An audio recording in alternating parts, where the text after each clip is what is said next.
近阿凡提彻底火爆，好多新疆朋友都在纳闷，心里都有同一个疑问：难道不是只有我们新疆人从小熟知阿凡提吗？难道全国的朋友都知道？朋友们，要是你看过阿凡提的故事，赶紧把你的省份打出来，让我们看看究竟有多少人看过这个经典的角色。首先必须跟大家科普一下，阿凡提根本不是一个人的名字，大翻译过来就是智者、老师的意思，是大家对聪慧之人的尊称。而当年那一部陪伴几代人的经典木偶动画，拍摄过程真的太不容易了，这可是纯手工打造的定格木偶片，没有任何的高科技辅助，每一秒24帧的画面全靠工作人员逐个拍摄，剧组要提前准备几十个阿凡提木偶备用，因为拍摄时稍微磕碰就会损坏，工作人员每天蹲在场景里一点点微调木偶的动作表情，耗费一整天的时间，最多也只能拍出20秒的成片。为了还原最地道的新疆风情，主创团队专程远赴新疆喀什，耗时数月采风搜集素材，从人物的服装妆容到集市建筑的场景搭建，再到配乐里面融入萨塔尔、日瓦普、手鼓等新疆传统乐器，每一个细节都打磨到极致，用尽心血还原西域风貌。这部耗时数年打磨的动画最终也收获了傲人的成就，它斩获了文化部优秀美术片奖、第3届大众电影百花奖最佳美术片奖，还拿下了美国芝加哥国际儿童电影节1等奖，甚至获得过奥斯卡电影节的荣誉证书，成为首个走向国际的中国木偶动画。它不只是一部动画片，更是刻在几代中国人童年里的经典，让新疆民间智慧传遍全国，成为跨越地域、跨越年龄的文化符号。这样用心打造的经典，难怪能火遍大江南北，永远被大家铭记。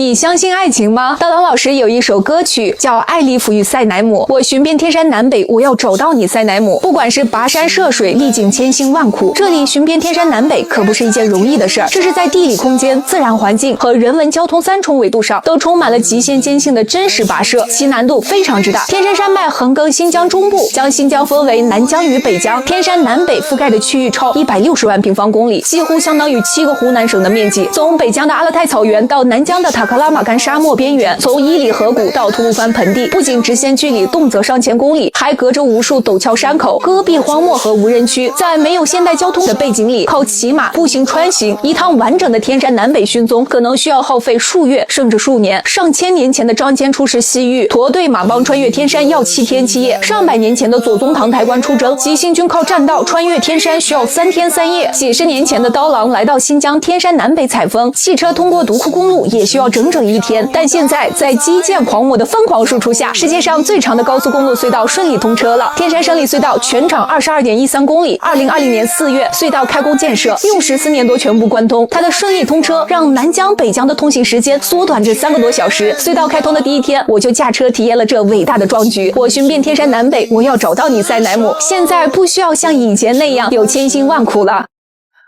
问你一个问题，我爸妈33周年纪念日，我不知道给他买啥，送什么惊喜好呢？得有点心意的。那他们怎么认识的呀？有没有什么特别难忘的事儿？爸爸妈妈认识的时候是30多年前，他们认识的非常浪漫。我妈去商店里面买个线，出来的时候迎面撞上了我爸，他手上的东西就洒在地上，他们2个一起捡的过程中，我爸就相中了我妈，就开始疯狂的追她。情深深雨蒙蒙吗？差不多吧，但是他们年龄相差特别大，我爸比我妈大17岁，所以他们经历了很多的困难，受到了很多的阻碍，但最后还是在一起了，现在非常的相爱。那个时候日子过得苦，我爸爸用几个囊就把我妈给娶走了。还是爸爸幸运。后来我爸爸妈妈努力工作，爸爸第一次带妈妈去吃烤全羊就在南疆。以前我妈妈总是说这个是她吃过最好吃的一个烤全羊，还说带着我跟弟弟一起去吃，但一直没机会。那结婚纪念日咱们就直接去把这个烤全羊给他买回来呗，给你妈妈一个惊喜。那太远了吧，从乌鲁木齐到那边也需要7、8个小时，一天来回不了。你忘了天山胜利隧道通车了，咱们过去也就3个多小时，来回也就6、7个小时，有我呢。哇，你开车我放心。快走快走，车应该充满了吧？这是我第一次开着电车穿越天山，也不知道这电车在大冬天行不行。走，出发。戈壁沙滩边2天，积雪融化关农庄。我们现在即将进入乌洛高速了，马上我们要驶进天山。前面就是天山胜利隧道的入口了。咱们即将进入全世界最长的高速公路隧道，全长22.13公里。我感觉全世界有能力且愿意在这么巨大的山脉里面打隧道的，也只有我们中国。天山胜利隧道这段山脉里面有16条深层大型断裂带，地质特别不稳定，难度也非常巨大。这么长的隧道，为了解决通风问题，需要在两边搭很多的通风竖井，最深的要707米，200多层楼那么高。这么巨大的工程原本要打10多年，结果优化后的方案只用了52个月就全线贯通了，厉害吧？我应该是第一个开着极氪001穿过天山胜利隧道的人。距离出口还有5公里，我们马上就要成功了。开了3个多小时，我终于到了。羊应该好了，走，我们去拿羊。好的，南疆这边来拿。老板，我的羊好了没有？我们的羊好了，我们看看。我跟他说了要烤焦，看看你。这羊肉多少公斤700，这个155。155？对，1公斤150。不是，都重。多重吗？7、8公斤。7、8公斤。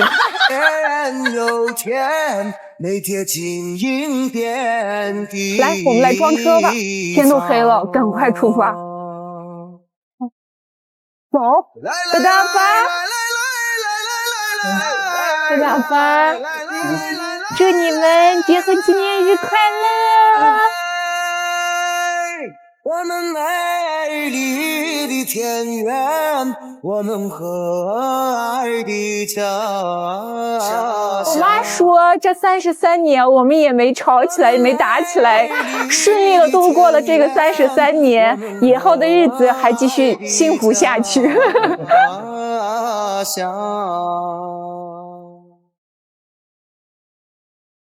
看，烤全羊还是热的，烤全羊上桌了。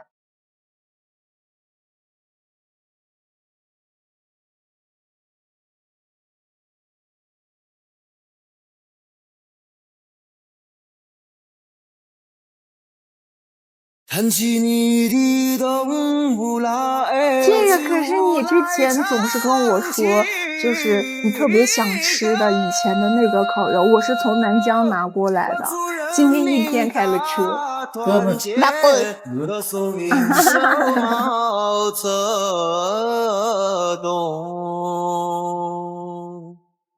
歌颂人民大团结，歌颂领袖毛泽东。来来来来来来来来来，蛋糕来啦！来来来来来来来，我们美丽的田园，我们和爱的家乡。我们美丽的田园，我们和爱的家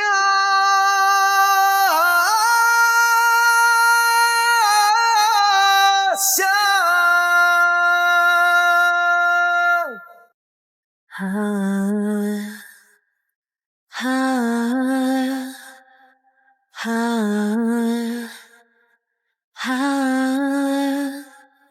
独库公路已经正式开通了，都说它风景绝美，但它的路况特殊，不少朋友第一次上路都会踩坑。今天用2分钟的时间给大家讲清楚独库公路的自驾注意事项，大家收藏好了再出发。首先说一下基本的通行规则，独库公路全长561公里，1年只开放4到5个月，集中在每年的6月至9月，其余时间大雪封山，全程封路。每日通行时间也有规定，大多数是早上8点到晚上的19点，部分路段延长至21点点，天黑后严谨进山，不要赶夜路。另外，车型有严格的限制，只允许7座以及以下的小型车辆通行，8座以上的客车、大巴、拖挂房车都禁止驶入。出发前一定要确认好车辆，避免到了关口被圈返。在车辆选择上，中大型 SUV 会更舒服一些。我现在开的这辆车就是我们独库公路通车仪式上的领航车——吉利银河 M9。今天我们就借过来试驾一下银河 M9 3电机4驱，动力强劲，爬坡超有信心，弯道开起来也是指哪儿打哪儿，特别稳。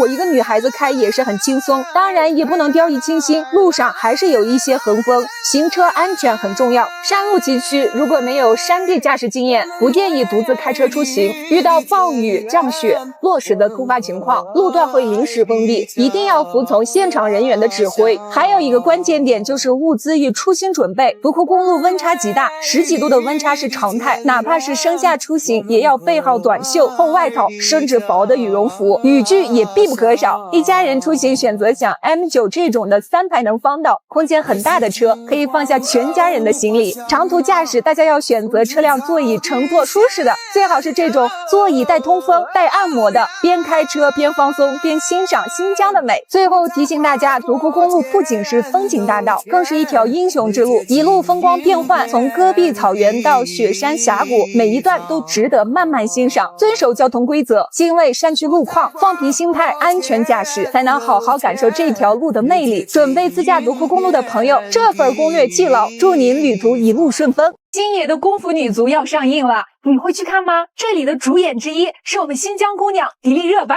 她可比我还好看一点，凭着迪丽热巴也要去看看吧。再加上星爷可真正是我童年回忆，要不这个我们走。国内多条徒步线路宣布关闭。4月8号深夜，新疆伊犁昭苏县文旅局发布公告，宣布全县所有山区严禁任何形式的徒步、穿越、登山、露营、越野穿越。夏特古道、下塔大北线、南天山北线等著名线路2026年均全面封闭。朋友们，计划来新疆的一定要提前做好攻略。新疆人到底有多爱足球？9块9的姜超现场到底有多燃？啦啦队和其他地方有什么不同？今天我这个本地人带大家去现场看一看。今天乌鲁木齐对亳州，我作为乌鲁木齐人，当然要来给主队加油，也顺便体验一下姜超的现场是不是被燃起来了。这可是我第一次来现场看足球比赛，上次外场这么热闹，还是当王老师开演唱会的时候。还没进场，球迷已经在乌苏展台拍照互动了。今天的氛围就是从这里开始被点燃的。还有超级大的乌苏啤酒，我干！这我可以，我干了，你随意。你看这边还有踢球挑战，猜我能踢几分？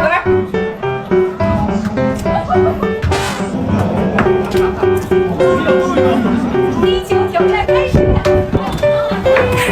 该中间的了，继续。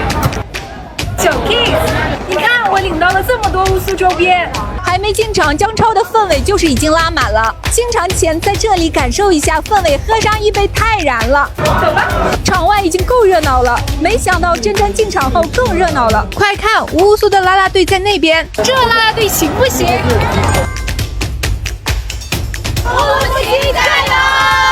我发现今天现场除了比较热闹，乌苏的氛围也特别浓。从展台到互动区，到处都有球迷在打卡拍照。果然是姜超燃得很，乌苏氛围浓得很。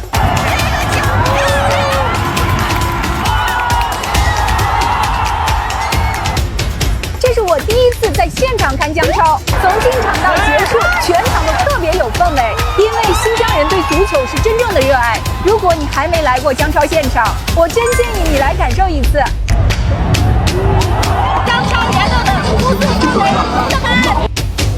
花过这样的1元钱吗？你知道这位印在这里的人是谁吗？他就是我们新疆人，祖籍山东，他就是金茂芳。1952年，19岁的山东姑娘金茂芳响应国家的号召，满怀豪情地踏上了西行的列车，最终来到了新疆石河子这片广袤而荒凉的土地上。在这里，她握起了方向感，成为了新中国第1代军肯女拖拉机手，也是兵团最早驾驶摩托斯拖拉机的女性之一。你能想象吗？在那个激情燃烧的岁月里，金茂芳和她的伙伴们以拖拉机为战场，与荒漠、戈戈壁开展了较量，烈日风沙是常态，每天工作10几个小时是家常便饭。但他从未退缩，在他担任机车组组长的7年时间里，他完成了超过25万个标准亩的工作量，相当于用7年的时间干完了20年的活儿。这不仅仅是一个数字，这背后是戈壁变良田、荒漠变绿洲的奇迹，是用青春和汗水书写的传奇。正因为这份卓越的贡献，他被公认为是1960年版第3套人民币1元纸币上那位女拖拉机手的主要原型。当人们称赞他时，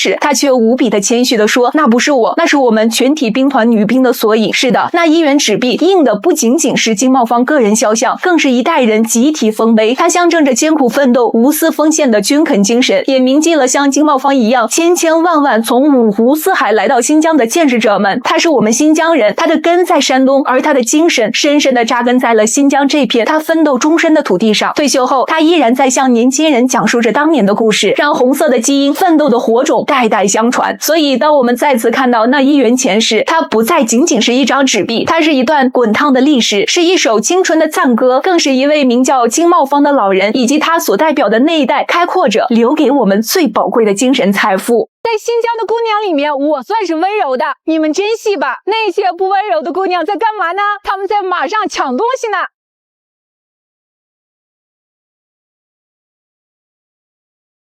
这是新疆的雕羊比赛，大多数都是男人玩的，但这次在乌架我们能看得到女子队呢，为这些勇敢的姑娘点赞。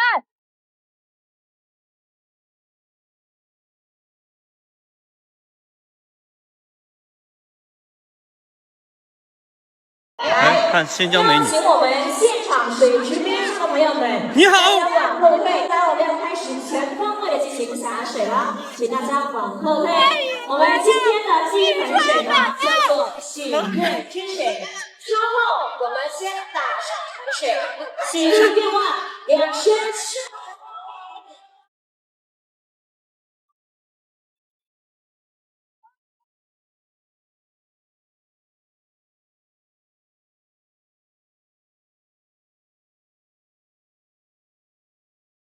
说刀哥团队里面的瑶瑶今天有演出，在成都，我现在在乌木齐，走，我们上车。等一下，时间好像来不及，咱们去不了现场的朋友们一起祝瑶瑶演出成功。另外，我还有一个重要消息，今天不止瑶瑶有演出，高王老师团队里面的另一个人也在演出，他是谁呢？今天晚上9点演出就要开始，我们现在就出发，朋友们期待我的视频吧。我是一个新疆人，走过很多的地方，最让我觉得充满能量的地方就是这里。橘子洲头，问苍茫大地，水主沉浮。人民万岁！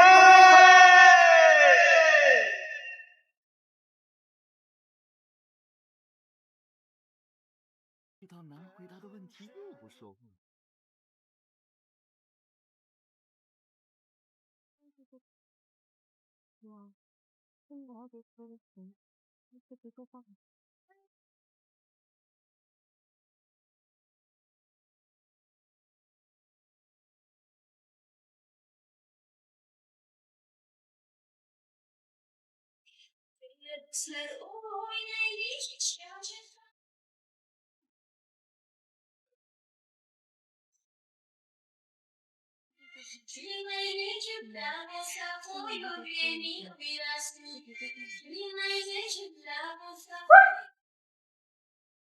全国的稻米朋友们，最近你们都去看4朵金花了是不是？今天赵天卫姐姐发布了全新单曲《山那边》。山那边，山那边，你把影子摊开。正值父亲节，这首歌曲也正是为父亲而创作的。父爱如山，而山的那边是多少回忆和遗憾，是多少不舍和眷恋。整首歌词曲制作全由他一个人完成，编曲融入哈萨克非遗乐器和悠远空灵的笛声，他把对父亲绵长的思念唱得淋漓尽致。歌词里写，逝去的亲人化作山间云山，静静守望，没能圆满的道别，全都化作满山遍野的晚风。风吹过山林，都是父亲无声的回应。月光落在山间，像他曾经宽厚温暖的肩膀。今天父亲节，所有想念父亲、心中留有遗憾的朋友，一定要静下心，听听这首《山那边》，让歌声替我们跨过群山，诉说藏了许久的牵挂。朋友们，快来支持赵天卫，送上你们的小花花吧！道别，渡春风。漫山遍野。今天我收到了一个神秘的快递，我们一起看看里面到底是什么。哎，刀小娟，这可是亲笔签名哦。周玉琪，她这张照片真好看。赵天卫，这是我们新疆的姐姐。大家的瑶瑶，我们4朵金花的亲笔签名都已经收齐了，真的特别开心。2个月前，沙漠还没开垦的样子是这样的，可仅仅用2个月，沙漠就变成了这样子。地推平了，已经开始埋设地埋管。2个月间，推土机没停过，人也没歇过，一天一天的干，就能干成这样。地退平了，梭梭苗就可以种下了。一代代织沙人倾尽一生，与荒漠顽强抗争，默默坚守，熬过4年轮回，只为今代黄沙退去，绿洲蔓延，让大漠迎来生机盎然的美好景象。如果你在路上遇到这样一位朴素的老头，你能想象得到吗？他是700多匹汗血宝马的主人，汗血马名贵稀有，血统纯正的，甚至几百上千万一匹。而他是全世界拥有汗血马数量最多的私人马主，人称天下第一马夫。他是一个特别疯狂的老头，早已经实现财富自由，却日复一日的奔波忙碌，从不停歇。他此生2大挚爱，一是养马，2是摄影。他热爱脚下的这片土地，常年自费牵头，组织几10人的团队，带着自家的汗血马走遍天山南北。新疆很多大型的文旅盛会、民俗活动里，总是能看得见他的身影，镜头从不离手，拿起相机就像换了一个人，拍出无数出圈的作品，向全国各地展现新疆独有的壮阔风景。这位倾尽热爱推广新疆的追梦人，就是陈志峰先生。陈叔，我们这次为了乌恰的雕羊赛，咱们来了多少人，带了多少匹马？大象2匹，佛里斯兰2匹是用于表演特技的嘛？大象2米高嘛？对，我12匹汗血马。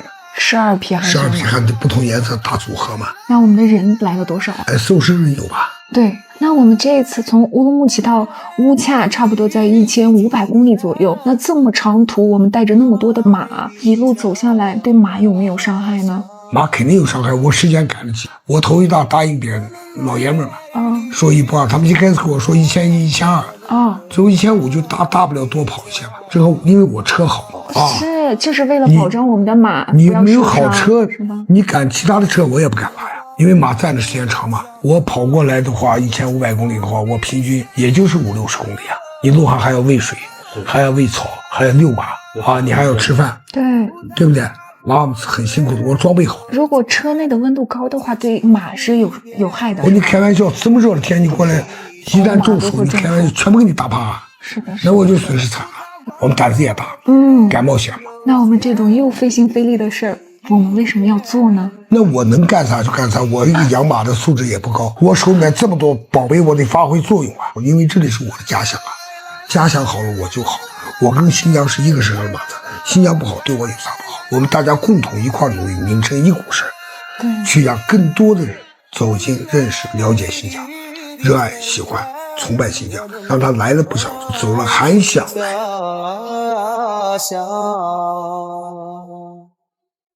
我们美丽的田园，我们和爱的家乡。马在中国文化里面享有尊位，它代表纯阳、强健、明亮，充满自强不息的进取之心。要不怎么说当代的打工人怎么从以前的白领精灵变成了现在的牛马呢？世界上拥有汗血宝马最多的人就是咱们新疆人，他是野马集团的创始人程之峰先生。今年10月份我们举办的篝火晚会就是在他的院子里，他给我们当了1个晚上的摄影师，追溯中国马的故事，离不开一段波澜壮阔的文明交辉史。汉武帝派张骞出使西域，开启了曾经中原地区和西域的深度连接。张骞历经艰辛，带回了西域大元马的消息。这种马身形矫健，耐力惊人，被汉武帝视为天马，这就是现在的汗血宝马。爷爷马蹄踏过的地方叫疆域，汉家商队迁回了汗血马。程之峰董事长第一次见汗血马是在中东，他喜欢摄影，中东贵族的豪车和汗血马一起奔腾的场景震撼到了他，憋着一股劲儿，他心想一定要把这么漂亮的马马给带回来。就这样一批一批，他现在就成了天下第一马夫。马上马年到了，接着程总的马，祝大家马到成功，龙马精神。电影《万童书》的首映礼，我现在已经在北京了。这是一部讲述维吾尔族12木卡姆的故事，而且主题曲是刀郎老师演唱的。今天我们必须去看看。取好票了，走吧。不是北京的，北京的。哦，北京的。哎。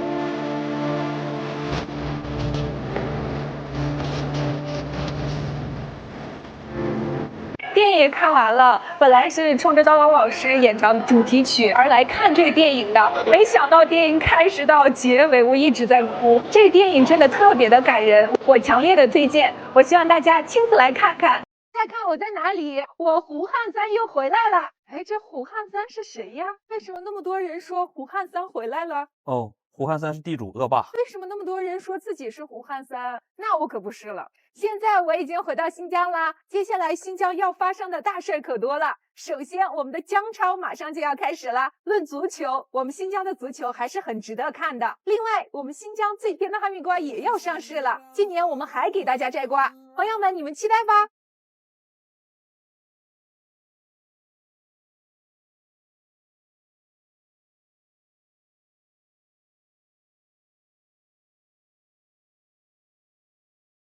贺娇龙姐姐让全国的很多朋友知道了新疆有一个天马节，今年的天马节就要开始了。我们现在正在去往昭肃的路上，我们一起去探寻它曾经的足迹。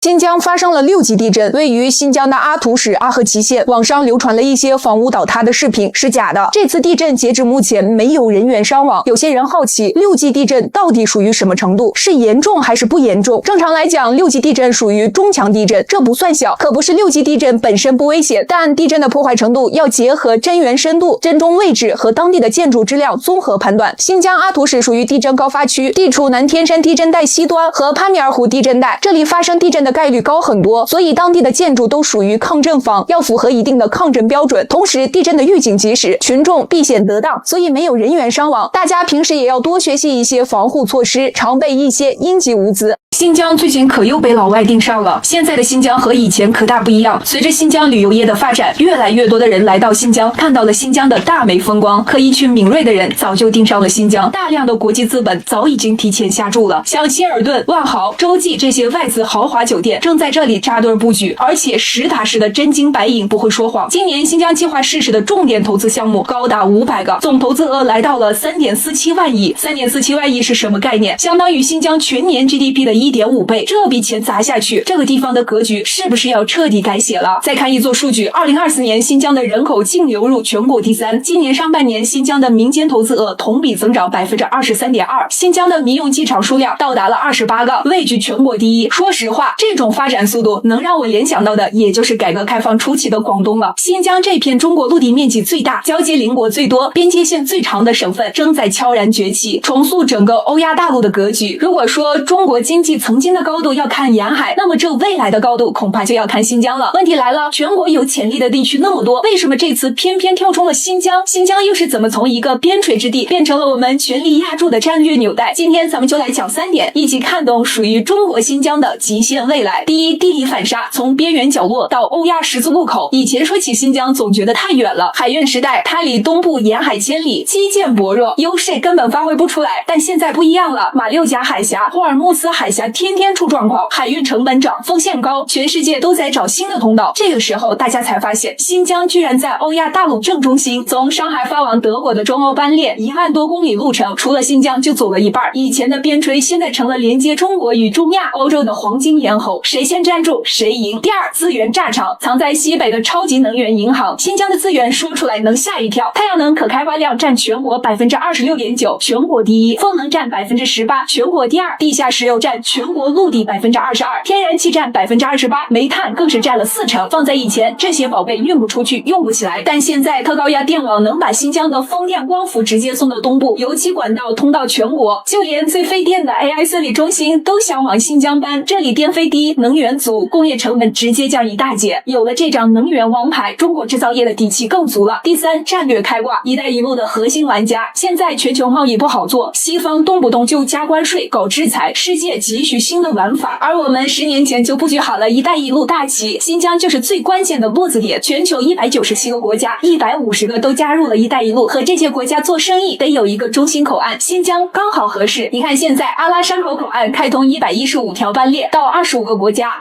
霍尔果斯口岸80条线路，辐射18个国家，45个城市。中国西部和欧亚的贸易就靠新疆这扇门越开越大。这3.47万亿不是简单修桥铺路，而是中国打开欧亚市场的钥匙。新疆不再是偏远的风景，而是中国经济的新引擎。未来10年，它的发展只会更猛。你觉得新疆下一个爆发会是在哪个城市？评论区聊一聊。哇，这新疆姑娘怎么那么像？是，哎呀，是，哎呀，哇！这道菜是我们新疆的一道美食。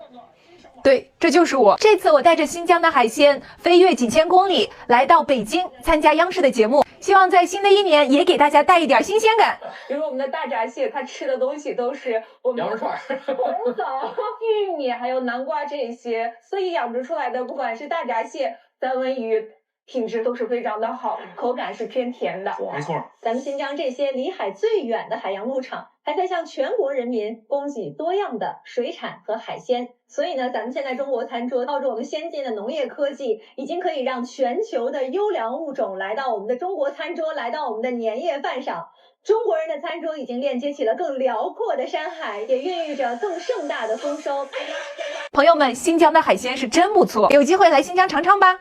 你敢相信眼前的画面吗？这里可是公认新疆最干旱、最缺水的荒漠戈壁。6月20日，塔克拉玛干沙漠南缘的和田引来了历史性破纪录的特大暴雨，短短1个下午降下的雨量，直接赶超当地一整年的平均降水量。城区马路洪水漫溢，戈壁滩黄沙水流狂奔，整片沙漠瞬间黄水滔天，场面格外震撼。视频刷屏全网后，所有人都在发问：常年滴水稀少的沙漠地区，为什么会降下这么猛烈的暴雨？这片干旱之地能变成绿洲吗？想要弄清这场反常的暴雨，先要明白和田干旱的原因。它身居亚欧大陆腹地，距离各大海洋几千公里，水汽本来就稀少，南部昆仑山、北部天山2座巨型山脉双向阻隔，彻底挡住外来的海洋水汽。再加上盆地常年高温干热，蒸发量足足是降雨量的几十倍，自古就是干旱少雨。而本次特大暴雨是多重天气叠加造就，两路水汽千里奔赴汇合，一路印度洋暖湿气流翻越高原灌入塔里木盆地，一路东部的东风气流携带水汽西经抵达和田，冷暖空气剧烈交汇，加上昆仑山地形抬升助力降雨，再加上高山积雪融水汇入，最终形成破坏力极强的山洪大水。在这里给大家辟个谣，沙漠要想变成绿洲，可不是1次2次下雨1、2年就能改变的。这场暴雨只是几十年一遇的极端天气，并非气候改变。当地沙土疏松，保水性极差，加上超高蒸发量，积水几天就会蒸发下渗，戈壁很快就恢复原貌。而且荒漠植被稀少，短时间强降雨只会催生山洪、泥石流，灾害性极强，弊远大于利。近些年南疆暴雨频发，归根结底就是全球变暖催生的极端天气越来越多。最近大家对新疆的婚礼可能有一些误解，其实我们新疆的婚礼所有人都是非常的开心，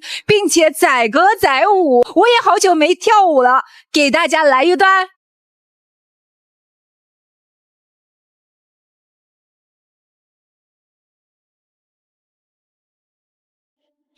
Gelinler dostlar oynaylı, hiç kim çefte kalmasın. Gelinler dostlar oynaylı, hiç kim çefte kalmasın. Kimli maylı kimde bulsa koyu birin oynasın.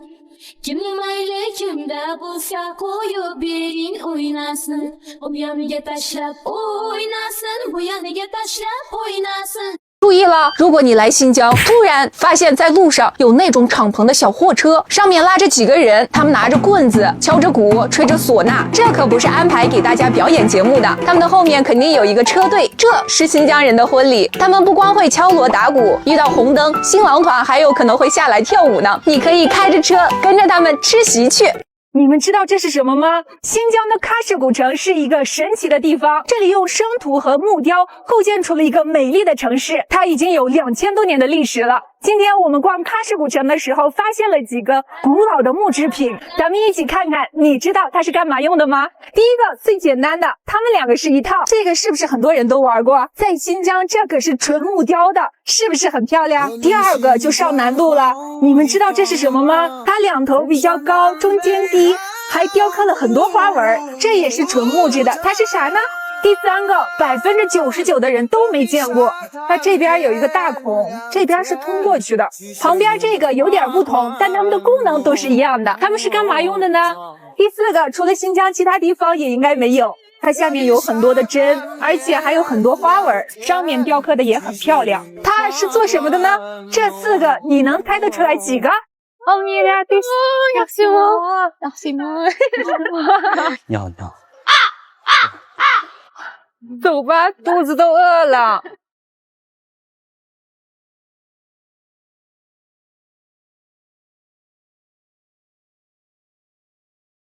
菜齐了，今天我们吃顿精致大餐。大餐当然要配好酒，这是咱们新疆人的小香槟。 新疆的乌苏小麦白没喝过吧？很多新疆的朋友喝过的都说好喝。这是小麦白，用的是进口澳洲的大麦，还精选了新疆本地的优质白皮小麦酿造出来的。会喝的人能喝出好几种香气，你试试，你能喝出什么香气呢？ 麦香、果香、酒香，果然不同凡响。尤其是麦香特别浓郁，还有淡淡的回甘。今天的规格真的是拉满了。这么高档的新疆餐厅，再加上这么精致的啤酒，新疆人待客讲究的就是热情与仪式感。咱们一起干杯！大餐美酒都有了，我们的气氛也要再热起来。走，我们跳一段，让大家看看什么叫新疆的漂亮饭、漂亮酒、漂亮舞。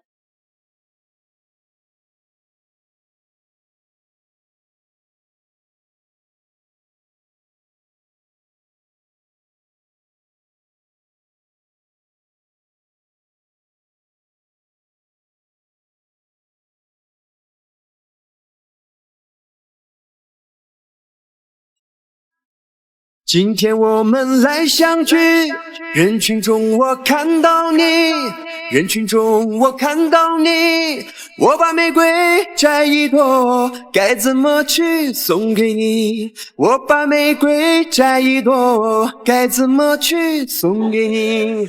我们唱起来，我们跳起来，欢乐的 my step， 一起跳起来。 朋友们，我出息了！这次我上的是央视总台 CCTV1 和美乡村新春会，正月初1下午在央视1套播出。我将带着新疆的海鲜向全国朋友们拜年了，祝大家新年快乐，马到成功！给我点个赞吧！今天昭苏天马节的开幕仪式上，当一袭红装出现在舞台上，现场很多人都泪目了。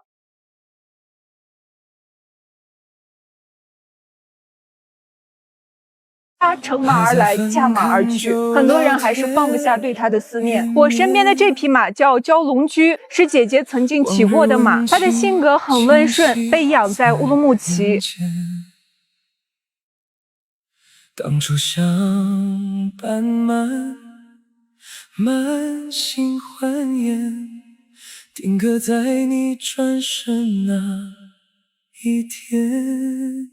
有人说中国人不会吃西瓜，西瓜皮都丢掉，瓜皮我就扔了啊！还说瓜皮是腌制好料，说出来你可能不信，中国是唯一实现西瓜自由的国家。在日本，一个普通的西瓜要上百块，连西瓜皮都能上架卖。韩国也一样，中国能实现西瓜自由，全都要感谢这位吴明珠奶奶的付出。80年代前，西瓜皮厚瓤白，又苦又淡。为了能改良品种，25岁的她放弃了留京的机会，来到了当时环境特别恶劣的新疆，顶着40、50度的烈日，走遍了天间地头，用62年的时间培育出包括麒麟瓜、红心脆、香宜黄等30多个优质瓜种，还培育出了最甜的西瓜品种8424西瓜。可以说，我们吃的80%的西瓜都出自吴奶奶之手，真正实现了西瓜自由。如今90多岁的她患上了阿尔兹海默症，忘了自己的名字，却还记得西瓜。他说：“我的人生就是想多结几个瓜，把甘甜献给人民。如果你也喜欢吃西瓜，请给西瓜之母留下一朵小花花。吃瓜不要忘种瓜人。”致敬吴明珠奶奶。我现在在中华人民共和国新疆维吾尔自治区克孜勒苏克尔克孜自治州乌恰县吉根乡斯莫哈纳村中国西进10枚超越。